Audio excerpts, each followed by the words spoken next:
Svendborg Sportsfestival er utrolig vigtig for Svendborg Kommune, fordi det netop er en mulighed for at vise den vifte af aktører, foreninger og frivillige, som vi har på hele idrætsområdet.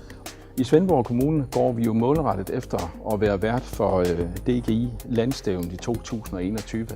Lykkes vi med det, skal vi være værter, så får vi netop brug for, at foreningerne, frivillige, uddannelsesinstitutioner, alle der kan byde ind med kompetencer, de kan være med til at løfte det, så det simpelthen bliver århundredets landstævne. Det er det, vi satser på.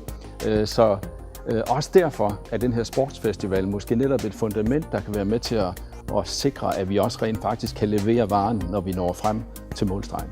Vi starter nu her 1. maj med små events op til den store kulmination, Sportsfestivalen den 18. juni. Så hold øjne og ører åbne, følg med, deltag, hvor du har mulighed for det. Jo flere der er med, jo bedre.